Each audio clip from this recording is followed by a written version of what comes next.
India's number 1 varicose veins hospitals ఐబీసీను సంప్రదించండి. మీ నొప్పి లేని ప్రయాణాన్ని ప్రారంభించండి. హలో హలో నవ్య గారండి. అవునండి, ఎవరు? నేను జయానండి, అందమైన జీవితం ప్రోగ్రామ్ నుంచి కాల్ చేస్తున్నాను, సుమన్ టీవీ నుండి. నాతో పాటు సీనియర్ డాక్టర్ కళ్యాణ్ చక్రవర్తి గారు ఉన్నారు. మేడం నమస్తే మేడం. నమస్తే. నమస్తే సార్. నమస్తే అమ్మా. అమ్మా. నవ్య నమస్తే. నవ్య, ఇప్పుడే ఆనంద్ తో మాట్లాడామమ్మా. ఆనంద్ తెలుసు కదా మీకు? తెలుసు మేడం, ఆనంద్ నా boy friend madam. Okay, right. Anand తో మాట్లాడాము. ఒక్కసారి నీతో మాట్లాడాలి, కొన్ని విషయాలు తెలుసుకోవాలి అని చెప్పి డాక్టర్ గారు నేను కలిసి నీకు కాల్ చేశాము. అవునా మేడం? నువ్వు ఫ్రీగా ఉన్నావా? సర్ప్రైజింగ్ ఉంది మీరు నాకు కాల్ చేయడం ఏంటి ఎస్ అని. ఎస్ ఎస్ నువ్వు ఫ్రీగా ఉన్నావా? ఒకసారి మాట్లాడొచ్చా మీతో? తప్పకుండా మేడం. రైట్. చెప్పండి మేడం. ఓకే కళ్యాణ్ గారు. అమ్మ నవ్య, సార్ నమస్తే. చెప్పండి సార్. నమస్తే అమ్మా. నమస్తే సార్. నమస్తే. ఇప్పుడు అంటే లైన్ లో ఆనంద్ కూడా ఉన్నాడు, కలపమంటావా ఒక్కసారి? ఏమ్మా? దేని గురించి సార్? అమ్మా, దేని ఇప్పుడు గురించి? నీకు తెలియనటువంటి కొత్త విషయం ఏమీ కాదు. నా బాయ్ ఫ్రెండ్ అని నువ్వే అన్నావు. ఇప్పుడు మీరిద్దరు ప్రేమించుకున్నారు, 2 years పాటు చాలా హ్యాపీగా ఉన్నారు, ఒకరినొకరు అర్థం చేసుకున్నారు, ఇద్దరు చక్కటి జంట. ముందు ముందుకెళ్ళి పెళ్లి కూడా చేసుకోవాలనుకున్నారు సెటిల్ అయిన తర్వాత. ఈ మధ్యలోనే ఒక 6 నెలలు బట్టి ఒక తెలియనటువంటి ఒక గ్యాప్, 2 నెలలు బొటాబొటిని మాట్లాడే, మళ్ళీ 3 నెలల పాటు అసలు కమ్యూనికేషన్ లేదు. ఆ అబ్బాయి ఏంటంటే ఇంకో అవును సార్, 2 అవును. మేము అతనికి ఈమెయిల్ చూసి సరైనటువంటి టైంలో ఫోన్ చేయకుండా ఉండుంటే కనుక ఒక 2 days తర్వాత అతను ఆత్మహత్య చేసుకుని అనేటటువంటి ఆలోచనలో కూడా వెళ్ళిపోయాడు ఆ అబ్బాయి. అయ్యో. సో నేను అనేది ఏంటంటే, ఈ విధంగా ప్రేమించుకునేటటువంటి వాళ్ళు ఏదో ఒక కారణం వల్ల, చిన్నదవనియండి పెద్దదవనియండి, కలిసి ఉండాలంటే కలిసి ఉండండి, విడిపోవాలనుకుంటే ఒక కారణాన్ని చూపెట్టి విడిపోండి. ఇలాగ గోప్యంగా ఉంచడం వల్ల ఏంటి? ఇలాగే కదా కొన్ని ప్రాణాలు పోయేది. అసలు నువ్వు అంత సైలెన్స్ ఉండిపోవడానికి కారణం ఏంటి? నేను ఏం చెప్పుకోవాలి మేడం? ఒక్క నిమిషం లైన్ లో ఆనంద్ కూడా ఉన్నాడు. ఆనంద్, చూడు మరి నవ్య వచ్చింది లైన్ లోకి. నీ ఫోన్ ఎత్తను నవ్య, మా ఫోన్ ఆన్సర్ చేసింది. తన బాధ ఏదో తను చెప్పుకుంటుంది. మాట్లాడు మా. ఆనంద్ ఎట్లున్నావు?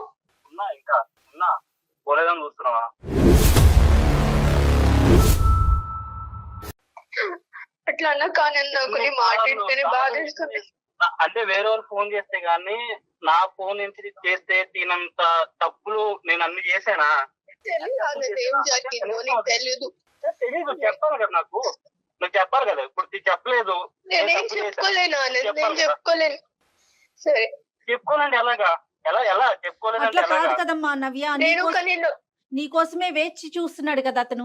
రీజన్ ఏంటి? అతని వైపు తప్పు ఉందా? అసలు నువ్వెందుకు తనతో ఫోన్ మాట్లాడట్లా? మేడం, నేను నా గురించి చెప్పాలంటే మాది ఒక చాలా పువర్ ఫ్యామిలీ మేడం. ఓకే, నాకు చాలా బాధగా ఉంది మేడం, నేను మాట్లాడలేకపోతున్నా. బాధపడకమ్మా. మా అమ్మాయి కూడా ఎంత సఫర్ అవుతుందో అంటే. కాదు నాన్న, ఇప్పుడు నవ్య ప్రతి సమస్యకి సొల్యూషన్ ఉంటదమ్మా. ప్రతి సమస్యకి సొల్యూషన్ ఉంటది. అరే అమ్మ, నీవు ఒక 2 రోజులు ఆగుంటే కనుక నువ్వు ఇంతగా ప్రేమించేటటువంటి ఒక అబ్బాయి చనిపోయి ఉండేవాడు. అప్పుడు నాకు ఎన్నో సమస్యలు ఉన్నాయి, ఎన్నో బాధలు ఉన్నాయి అనేటటువంటి నువ్వు ఎప్పటికీ నిన్ను క్షమించుకునేటటువంటి దాని కాదు. ఈ రోజు ఒక బంగారు అవకాశం. ఏదైనా కూడా, ఎలాంటి నిజమైనా కూడా ఈ ప్లాట్ఫామ్ మీద మాట్లాడొచ్చును. కాబట్టి నన్ను ఒక్కసారి నువ్వు ఓదార్చుకుని జరిగినటువంటి సంగతులు ఏంటి, ఏ కారణం చేత ఈ అబ్బాయిని చెప్పకుండా ఇలా దూరం వెళ్ళావు చెప్పు. నేను చెప్పుకోగలుగుతాను సార్. మళ్ళీ ఇప్పుడు అందరూ చూసి మళ్ళీ నన్ను హేళన చేయడం నాకు ఇష్టం లేదు నవ్య, అసలు అది ఎప్పటికీ జరగదమ్మా. మన అందమైన జీవితం అనే ఈ ప్రోగ్రాం ద్వారా ఎప్పటికీ మీరు ఎవరు ఏంటి అనే వివరాలు పూర్తి గోప్యంగా ఉంచుతాం. కేవలం నీ గొంతు మాత్రమే వినిపిస్తోంది, దానికి పూర్తి హామీ నాది. సరే మేడం. ఓకే, నేను ఆనంద్ మీరు అన్నట్టు సార్ 2 years లవ్ చేసుకున్నాము, పెళ్లి చేసుకుందాం అని కూడా అనుకున్నాము. కానీ నా గురించి ఆనంద్కి ఎందుకు మాట్లాడలేదని తెలియదు సార్. ఎందుకంటే నేను ఒక మిడిల్ క్లాస్ కంటే చాలా పువర్ ఫ్యామిలీ సార్ మాది. మా నాన్న క్యాబ్ డ్రైవర్, మేము 3 అక్క చెల్లెలం సార్. నేనే పెద్దదాన్ని. నా ఏజ్ 20 years సార్. ఓకే అమ్మా. నా చెల్లెళ్ళు, నా తల్లిదండ్రులకి అంత పువర్ ఫ్యామిలీ సార్. ఊరికే పూటకి గడిచిన అన్నంతోనే మేము బతుకుతున్నాం సార్, రోజువారీ డబ్బులతోని. ఒక రోజు ఏమైందంటే మా నాన్న ఇంకా మా మమ్మీ వాళ్ళు ఫంక్షన్ కి వెళ్ళి రిటర్న్ అవుతుంటే ఒక యాక్సిడెంట్ లో చనిపోయాడు సార్ మా నాన్న. నేను చాలా ఎమోషనల్ అవుతాను సార్ ఈ విషయంలో. అయ్యో అయ్యో ఆయన చనిపోయిండు. మా అమ్మకి కూడా మేజర్ యాక్సిడెంట్ అయింది సార్. తన హెల్త్ కండిషన్ అస్సలు బాగాలేదు ఇప్పుడు. తను మొత్తం తన హెల్త్ కండిషన్ ఏం బాగాలేదు, మొత్తం మేమే చూసుకుంటున్నాం సార్. మా నాన్నకు ఒక బెస్ట్ ఫ్రెండ్ ఉన్నాడు సార్ చిన్నప్పటి నుంచి. చెప్పమ్మా నవ్య ప్లీజ్ ఏడవకుండా చెప్పు ప్లీజ్, నాకు వల్ల ఒకట్లే నువ్వు ఏడుస్తుంటే ఇక్కడ. బాధపడకమ్మా నవ్య, నాకు ఏడుపు ఆగట్లేదా? ఏడుపు ఆగట్లేదురా. నేను నీకు తెలుసు కదా నేను ఎంత ఎమోషనల్ లో. నా బాధని ఇప్పుడన్నా చెప్పుకునే అవకాశం వచ్చింది కాబట్టి నేను చెప్పుకుంటా. నీకు తెలియాలి నేను ఏదో మోసం చేసి వెళ్ళిపోతున్నాను అన్నట్టుంది. ఎగ్జాక్ట్లీ అదే తెలియాలి. మోసం నువ్వు చేసావని లేదు, నేనేం ఏదో మోసం చేసినట్టు అయింది నాకు. తన మాటకి తను చెప్పనియండి, తన బాధ తను చెప్పుకోనియండి. మా నాన్నకి చిన్నప్పటి నుంచి ఒక బెస్ట్ ఫ్రెండ్ ఉన్నాడు సార్. ఆయన పేరు శ్రీనివాస్ అన్నమాట. అదే ఆనంద్ వాళ్ళ ఫాదర్ ఇప్పుడు. సో ఆయన మా చాలా చిన్నప్పటి నుంచి మమ్మల్ని చూసుకుంటూ మొదటి నుంచి ఆయనకి బాగా తెలుసు సార్ మేము. సో మా పరిస్థితి చూసి ఎలానో మా నాన్న ఎప్పుడు చెప్తుండే, అరే నువ్వే చూసుకోవాలరా నా ఫ్యామిలీని, నా కుటుంబాన్ని, నా పిల్లల్ని నీ చేతుల్లోనే పెడుతున్నాను అని. ముందు నుంచే వాళ్ళు బాగా నాకేమన్నా అవుతే నువ్వే దిక్కు, నువ్వే పెద్ద దిక్కు అని కూడా ఎప్పుడు వాళ్ళ మధ్యన సంభాషణ ఉండేది. సో ఈ విధంగా మా నాన్న చనిపోయినప్పుడు ఆయన మమ్మల్ని దగ్గరికి తీశారు సార్. ఆనంద్ వాళ్ళ ఫ్యామిలీని. ఆనంద్ కి మదర్ లేరు, తండ్రి ఒక్కడే. నన్ను బాగా చూసుకున్నాడు సార్. నన్ను నేను పెద్ద చెల్లిని కాబట్టి నాకు మంచి చదివించి ఉద్యోగం తెప్పిస్తే తర్వాత మా చెల్లెలకి నేను ఉపయోగపడతాను కదా సార్. మా ఫ్యామిలీకి సపోర్ట్ గా ఉంటాను కదా. సో వాళ్ళ ఇంటికి తీసుకెళ్లి మంచిగా చదువు. నవ్య, ఇప్పుడు నువ్వు ఒక్కదానివి వీళ్ళింట్లో ఉన్నావు, చెల్లెళ్ళిద్దరు అమ్మని చూసుకుంటూ మీ ఇంట్లోనే ఉండిపోయారు అంతేనా? అవును మేడం. అమ్మకి ఆరోగ్యం బాగుంటుంది కదా. చెప్పమ్మా. నేను వాళ్ళ ఇంట్లోకి వెళ్ళి చదువుకొని వాళ్ళ ఇంట్లో మంచి ఉద్యోగం కూడా తెచ్చుకున్నాను సార్. అయితే ఆ పరిచయమే నాకు ఆనంద్ పరిచయం అయ్యాడు. ఆనంద్ చాలా మంచోడు సార్. నన్ను ఒక తండ్రి లేని కూతురు కంటే తండ్రిలానే బాగా చూసుకుంటాడు. ఒక తల్లి తండ్రి లాగే అట్టి A to Z అతనే చూసుకుంటాడు మేడం. సో ఒకసారి ఏమైందంటే అనుకోకుండా నాకు ఒక్కొక్కసారి హెడేక్, స్టమక్ పెయిన్ వస్తున్నప్పుడు వీక్నెస్ అనిపించేది మేడం. బాడీ అంతా వీక్ గా ఉన్నప్పుడు పడుకునేదాన్ని, కాలేజ్ కూడా వెళ్ళకుండా.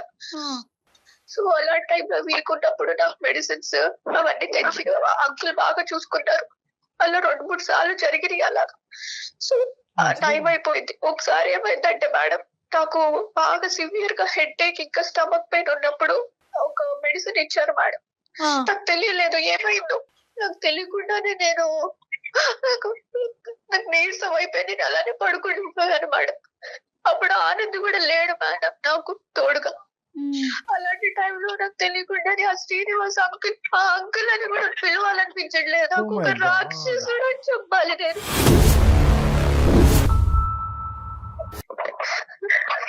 ఆనంద్ ఇట్లా అంటున్నానని ఏం ఫీల్ అవ్వద్దు నువ్వు. ఒక రాక్షసుడు వాడు. అర్థం కావట్లేదు నాకు. నువ్వు అసలు ఏం చేద్దాం అనుకున్నా నిజంగా అర్థం కావట్లేదు. అదేంటో నీకు తెలియదు. నాకు అందుకుని కదా నేను ఇన్ని రోజులు ఏం చెప్పలేకపోయాను. అలాంటి టైంలో నాకు తెలియకుండా టాబ్లెట్ ఇచ్చేసి నన్ను వేరే విధంగా యూజ్ చేసేసుకున్నాడు వాడు. తర్వాత ఆ వీడియోలు, ఆ ఫోటోలు అవి యూజ్ చేసుకున్నవన్నీ తన దగ్గర పెట్టుకొని బ్లాక్ మెయిల్ చేస్తున్నాడు మేడం. బ్లాక్ మెయిల్ చేస్తున్నాడు. ఏం మాట్లాడుతున్నావు నవ్య? నాకేం అర్థం కావట్లేదు నవ్య. నీకు తెలియదు నాకు జరిగింది ఇది. అందుకోసమే నేను ఏ విధంగా నీకు నా ముఖం చూపించాను మీ ఫాదర్ చేసిన పనికి. నాకు అవ్వట్లేదు, నా వల్ల కదమ్మా. అమ్మ ఇప్పుడు నీది ఎంత డిఫికల్ట్ సిచ్యువేషన్, నీకంటే ఆనంద్ ఇప్పుడు ఇంకా పెద్ద డిఫికల్ట్ సిచ్యువేషన్. నువ్వు తెలిసినటువంటి నిజాన్ని కడుపులో పెట్టుకుని ప్రేమికుడిని దూరం చేసుకుని ఇప్పటి వరకు ఉన్నావు. ఒక కన్న తండ్రి ఈ విధంగా తను ప్రేమించినటువంటి అమ్మాయిని ఈ విధంగా, అంటే ఆఫ్ కోర్స్ మీ ఇద్దరి మధ్యన ప్రేమ మీ నాన్నగారికి తెలియదని కూడా అన్నాడు అబ్బాయి. తెలిసినా తెలియకపోయినా కూడా కన్న తండ్రి గురించి, తల్లి చనిపోయిన తర్వాత అతని తల్లి కూడా చనిపోయి 6 సంవత్సరాలు అయింది. ఏ కొడుకు మాత్రం ఇలాంటి వినాలనుకుంటాడు? ఆ అబ్బాయి పరిస్థితి ఇంకా ఘోరంగా. నీదేం తక్కువ చేయట్లే కానీ ఆ అబ్బాయిది కూడా ఇది. అంటే ఈ ఫోటోలు వీడియోలు ఎందుకమ్మా తీసుకున్నాడు? అంటే దాని ద్వారా ఏమన్నా నన్ను బెదిరిస్తున్నాడు సార్. నన్ను బెదిరించి మీకు ఇప్పటి వరకు నీకు సహాయం చేశాను కదా ఫైనాన్షియల్ గా, నన్ను బెదిరించాడు సార్. బెదిరిస్తూనే ఉన్నాడు సార్. నేను ఏం చేయాలో తెలియదు వచ్చేసాను సార్. ఇక నిజం మీ నాన్న ప్రూఫ్, మీ నాన్న దగ్గర కూడా మీ వీడియోస్ అవన్నీ ఉండి ఎప్పుడు తీసుకున్నాడో తెలియదు ఆనంద్ నాకు. ఆ ఫొటోస్ అవన్నీ బ్లాక్ మెయిల్, నేను పడుకున్నప్పుడు అవన్నీ పిచ్చి పిచ్చిగా తీసేసి అవన్నీ బ్లాక్ మెయిల్ చేస్తున్నాడు ఆనంద్. ఒక ఇంట్లో ఉన్నారు కదా ఆనంద్, నేను మా ఇల్లు అనుకొని వచ్చారని అనవసరంగా వచ్చారని నాకు ఇప్పుడు అనిపిస్తుంది ఆనంద్. ఒక ఫాదర్ లాగా నన్ను కేర్ చేసుకుంటే ఈ విధంగా అతను ఇట్లా చేస్తాడని అసలు ఊహించలేదు ఆనంద్. మీ నాన్నగారు మీ అమ్మగారు చనిపోయిన తర్వాత లేదంటే చనిపోయక ముందు ఎటువంటి కార్యక్రమాలు ఎన్ని నడిపించారో మనకు తెలియదు. ఎందుకంటే ఇది కుర్రకారు కూడా చేయనటువంటి ఇవన్నీ ఇది ఇంత భయంకరంగా అతను ఈ విధంగా మత్తు పదార్థాలు ఇచ్చి ఒక ఆడపిల్లని, ఆ కూతురు వయసున్న ఆడపిల్లల్ని ఈ విధంగా శారీరకంగా వాడుకోవటమే కాకుండా ముందస్తు చర్యగా వీడియోల కింద మార్చుకుని, ఫోటోల కింద మార్చుకుని ఆ అమ్మాయిని బ్లాక్ మెయిల్ చేసుకుని ఎవరికి చెప్పకుండా చూసుకుంటూ ఆ కార్యక్రమాన్ని ఇలా జీవితాంతం నడిపిద్దాం అనుకుంటున్నాడంటే కనుక అతనిలో చాలా క్రిమినల్ మెంటాలిటీ ఉంది. అన్ఫార్చునేట్లీ మీ నాన్నగారి గురించి ఇలా మాట్లాడవలసి వస్తుంది. నీకు ఎంత బాధ ఉందో నాకు అర్థం అవుతుంది, కానీ నిజాలు నిజాలే కాబట్టి. సార్ నేను చిన్నప్పటి నుంచి చూస్తున్నాను సార్ ఆయన్ని. నాకు ఏ రోజు ఆయన మెంటాలిటీ ఎలా ఉంటుందా నేను ఎప్పుడు అనుకోలేదు, అంటే థింక్ చేయలేదు. అసలు ఆ విషయం రాదు. ఎందుకంటే ఆ పర్సనల్ లో చూసుకుంటారు. బయటికి వెళ్ళిన ఆయన పేరు గాని లేదా ఇంట్లో ఉన్న మమ్మల్ని చూసుకుంటాం గాని బాగానే చూసుకున్నారు సార్. అసలు అంటే నిజంగా నాకు ఈ మాటలు ఏంటంటే నిజంగా నాకు ఎలా అనిపిస్తుంది అంటే నిజంగా తీసుకోలేకపోతున్నా, ఎటు తీసుకోవాలో కూడా నాకు అర్థం కావట్లేదు. అదే అదే మాకు మాకు మాకు కూడా నమ్మకం కానటువంటి అంశాలు ఆనంద్. కానీ ఈ రోజు ఆ అమ్మాయి నీ దగ్గర నుంచి దూరం అవడానికి ఏ కారణమైనా చెప్పి దూరం అవ్వచ్చు. మీ నాన్నని చెడ్డ చేసి ఇంత భయంకరమైనటువంటి అంశం చెప్పి ఆ అమ్మాయి బయటపడవలసినటువంటి అవసరం లేదు.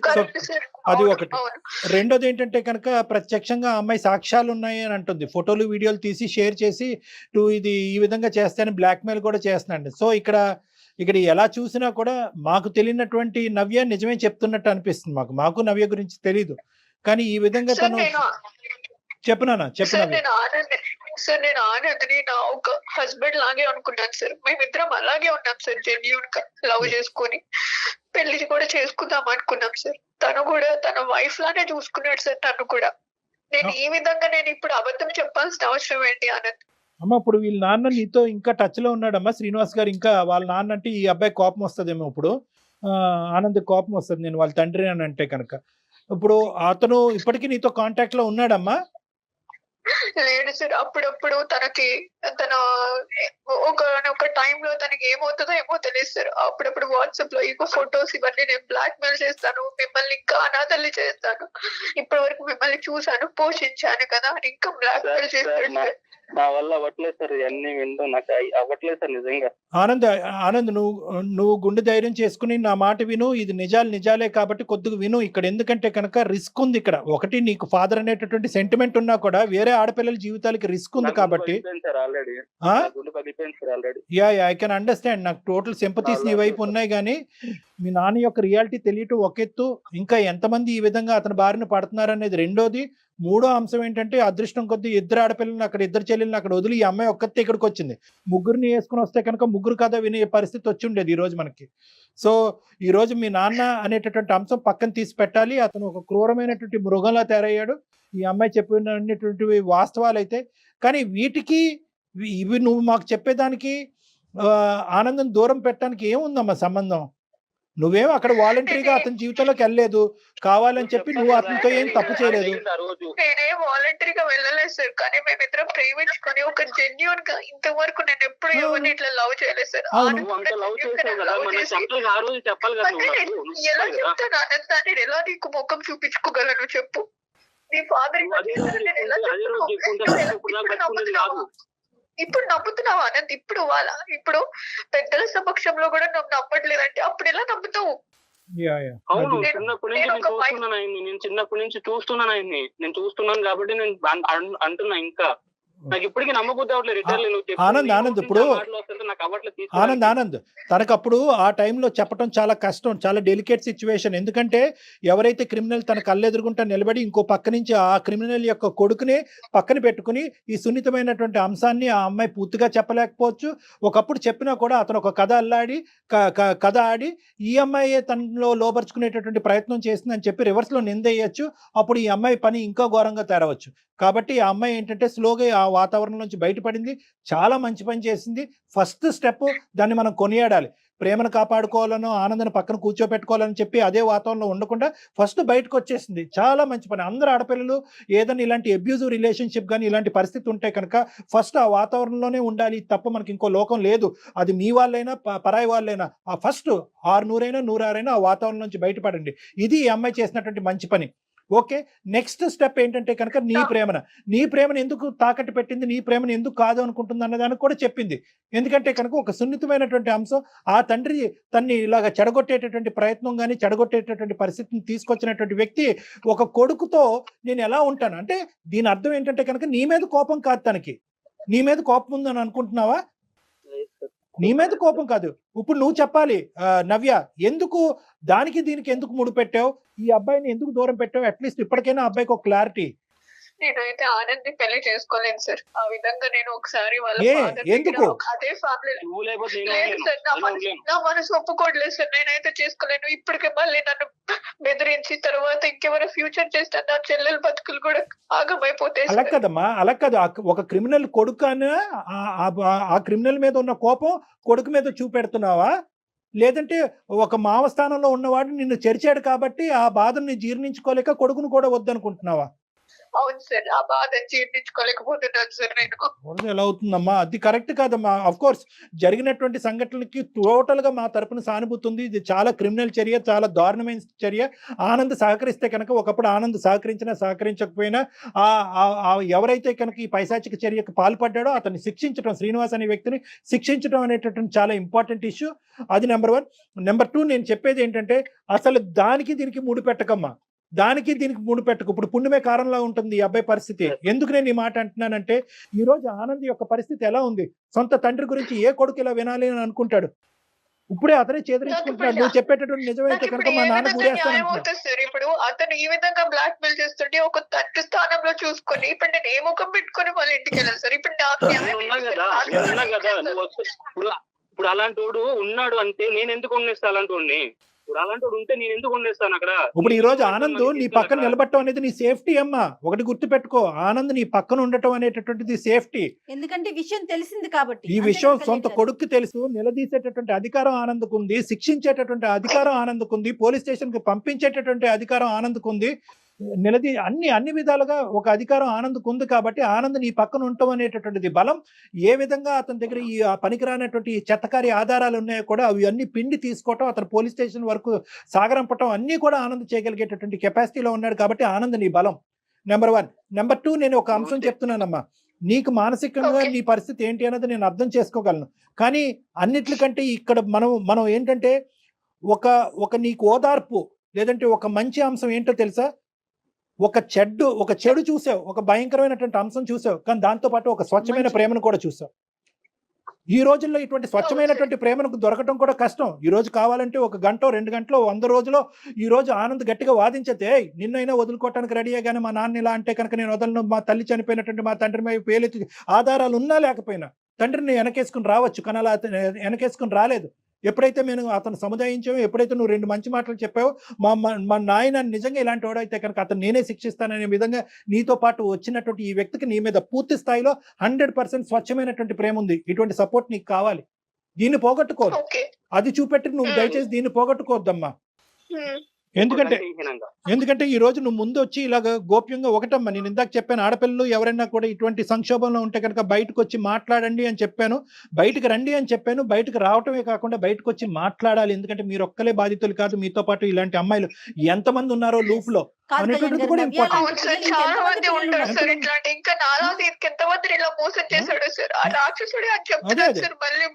మీ అమ్మ జాలిపడో అయ్యో ఏదో ఒక మూల నుంచి సహాయం వస్తుందో అని చెప్పి 3 ఆడపిల్లల్ని ఇక్కడ పంపించుంటే ఇంకెంత దయనీయమైనటువంటి పరిస్థితి ఉండేదమ్మా నీకు.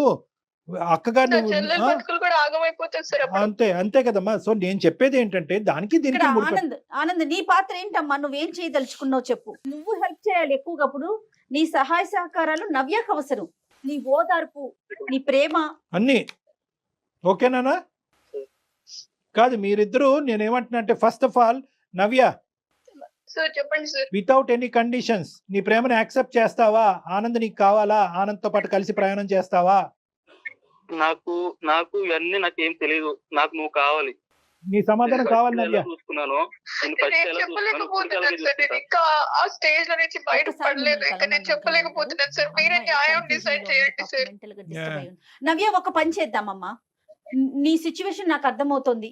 ఒక ఆడపిల్లగా నేను అర్థం చేసుకోగలుగుతున్నాను. కాకపోతే ఒక పని చెయ్యి, ఒక్కసారి డాక్టర్ గారిని కలవండి. మీ ఇద్దరు కూడా ఒక్క హాఫ్ అన్ అవర్ వచ్చి డాక్టర్ గారితో మాట్లాడి వెళ్తే నీ ఆలోచన శైలిలో పూర్తిగా మార్పు వస్తుంది. అంటే ఏం లేదు నవ్య, ఇక్కడ ఒకటే పాయింట్ అమ్మ, నువ్వు నన్ను వచ్చి కలుద్ది కానీ నీకేమైనా డౌట్స్ ఉంటే కూడా నేను క్లారిఫై చేస్తాను. నీకేమైనా మిస్కాన్సెప్షన్స్ ఉన్నా కూడా నేను క్లియర్ చేస్తాను. కానీ ప్రధానమైనటువంటి పాయింట్ ఏంటంటే ఆ అంశానికి నీ ప్రేమని ముడిపెట్టద్దు. ఇక్కడ ఉండే కామనాలిటీ ఏంటంటే కనుక నువ్వు గాఢంగా ప్రేమించినటువంటి అబ్బాయి యొక్క తండ్రి క్రిమినల్, వాడు నీ మీద అఘాయిత్యం చేశాడు. ఇప్పుడు ఇప్పుడు ఏంటంటే కనుక వాడు తండ్రి అన్నట్టుగా నీ సొంత ప్రేమికుడే కట్ చేసేసాడు.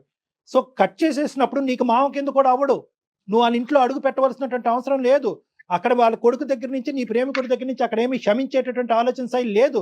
కాబట్టి మీ ఇద్దరు మానసిక పరిస్థితుల్లోంచి ఆ వ్యక్తి డిలీట్ అయిపోయినప్పుడు మీ ఇద్దరికి కనిపించవలసిన ఒకే ఒక అంశం ఏంటంటే ఒక క్రిమినల్ మీకు కనిపిస్తున్నాడు. ఆ క్రిమినల్ ని ఎలా మనం శిక్షించాలో అనేటటువంటి మా సైడ్ నుంచి సహాయం ఉంటుంది. కాబట్టి ఇక్కడ ప్రధానంగా మీరు చూడవలసింది ఏంటంటే మీ ప్రేమను కాపాడుకోండి. ఇంత స్వచ్ఛమైనటువంటి ప్రేమ ఈ రోజుల్లో దొరకడం కూడా రేరు. మీ ఇద్దరిని మీ ప్రేమ గురించి వింటుంటే నాకే ఎంతో ఆనందంగా ఉంది. ఈ అంశం బట్టి మీ ప్రేమను మాత్రం త్యాగం చేసుకోవద్దు నవ్య, ప్లీజ్. Okay sir. ఎవరికి చెప్పుకోలేని సిచ్యువేషన్ సార్. ఎందుకంటే మాకు ఎవరు లేరు. మీకు ఆల్రెడీ చెప్పాను కదా. అట్లా ఏమనుకోవద్దమ్మా, అట్లా ఏమనుకోవద్దు నవ్య. ఈ రోజు మేము మాట్లాడలేదు, నేను మాట్లాడాను, డాక్టర్ గారు మాట్లాడారు. ఆనంద్ ఉన్నాడమ్మా నీకు, మేమెవరం కాదు. కోసం ఆనంద్ ఉన్నాడు, నువ్వెవరూ లేరని అనుకోవద్దు. అన్ని పక్కన పెట్టి నీతో పాటు సపోర్ట్ చేసి తన ప్రేమను కాపాడుకోవటమే కాకుండా నిన్ను హింస పెట్టిన వ్యక్తిని కూడా శిక్షిస్తానని చెప్పినటువంటి మగాడు వస్తున్నాడు నీ పక్కన. Don't worry. Right? Yes. What else do you want? Okay sir. ఓకేనమ్మా. ఓకే మనం కలుస్తాను సార్. మిమ్మల్ని కలుస్తాము మేమిద్దరము. ఇద్దరు రండి అమ్మా. నేను నంబర్ పంపిస్తాను, ఇద్దరు రండి. ఓకే ఓకేనా Anand? Good luck Anand, all the best. Anand తను కూడా కన్ఫ్యూజన్ లో ఉన్నట్లున్నాడు. అంటే ఎక్స్పెక్ట్ చేయని విషయం కదండి. తను ఏదో మిస్టేక్ జరిగింది, నా వైపు ఏదన్నా జరిగిందా, అమ్మాయి వైపు, తన ఆలోచనలో ఒకేసారి కన్న తండ్రి అనేసరికి he needs some counseling as well. ఈ అమ్మాయి కౌన్సిలింగ్ ఎంత అవసరమో, ఎందుకంటే ఆ అబ్బాయికి కూడా ఇది అంత సులభమైనటువంటి అంశం కాదు. ఈ రోజు అంటున్నాడు కానీ ఇప్పుడు తల్లి లేనటువంటి లోటు తండ్రి తీరుస్తున్నాడు. తండ్రి తన లోటే తీర్చుకుంటే వేరే కుటుంబానికి కూడా సహాయపడుతున్నాడు అనేటటువంటి దేవుడు కింద ఊహించుకునేటటువంటి ఒక వ్యక్తి ఈ రోజు రాక్షసుడు అయిపోయాడు, దెయ్యం అయిపోయాడు. సో ఆ అబ్బాయికి కూడా ఈ అంశం జీర్ణించుకోవడానికి టైం పడుతుంది. కాబట్టి ఎంత వీళ్ళిద్దరు కలిసినా ఏ విధంగా ఉన్న ఫ్యూచర్ ముందు వీళ్ళిద్దరికి అయితే కనుక విడివిడిగా కలిపి కూడా కౌన్సిలింగ్ అనేది చాలా ఇంపార్టెంట్. దానికి నేను రెడీగానే ఉన్నాను. రైట్. అయితే శ్రీనివాస్ లాంటి వాళ్ళు, ఈ నవ్య లాంటి పిల్లల్ని ఇంకా ఎంత మంది పిల్లలతో ఎలాంటి గేమ్స్ ఆడారో ఏమో, కానీ ఆడపిల్లలు బయటికి రావాలి కళ్యాణ్, కొంచెం అన్న ధైర్యం చేసి. అంటే ఇక్కడ ఏంటంటే మేడం, మనం చాలా ఈజీగా చెప్తా ఉంటాము. ఆఫ్ కోర్స్ మన ఆడపిల్లలందరికీ కూడా మనకు ఒక స్థైర్యాన్ని నింపుతాం. ఇప్పుడు ఏంటంటే అతను తండ్రి పాత్రలో వచ్చేసాడు ఎంట్రీ. మీ కుటుంబానికి సహాయపడతాను, మీ చెల్లెలకి సహాయపడతాను, నీ బాగోగులు చూసుకుంటాను, నువ్వు నా ఇంటికి రా అనేటటువంటి విధంగా ఇంటికి తీసుకొచ్చి తలనొప్పుకో కాలు నొప్పుకో ఒక టాబ్లెట్ ఇస్తే మింగకుండా ఏ ఆడపిల్ల ఉంటదండి? సో అమాయకంగా నమ్మటం అదైతే ఉంటుంది. కానీ ఏదేమైనా కూడా ఆడపిల్లలకి మనం తస్మాత్ జాగ్రత్త, ముందు వెనకట్లో చూసుకుని, ఏం జరిగినా ఇంట్లో కుటుంబ సభ్యులకైనా కనీసం తల్లికో తండ్రికో తోబుట్టువులకో ఎవరికో ఒకరికి స్నేహితులకో చెప్పాలి. ఇప్పుడు మనం ఫోన్ చేయకపోతే, నేను అనేది ఏంటంటే నవ్యకి మనం కాల్ గనక చేయకపోయినట్లయితే ఇద్దరు ఎవరి దారులు వారి అయిపోయాయి. చనిపోయి ఉండేవాడు ఈ అబ్బాయి సూసైడ్ చేసుకుని చనిపోయి ఉండేవాడు. ఆ బాధ, ఆ వార్త తెలుసుకున్నటువంటి ఈ అమ్మాయి తన ఏదైనా అఘాయిత్యకు పాల్పడినా కూడా మనం ఆశ్చర్యపడక్కర్లేదు. రైట్. ఒకసారి కలుస్తారు కళ్యాణ్ గారు, మాట్లాడండి. తప్పకుండా. రైట్ అండి. నమస్తే. నమస్తే జగన్.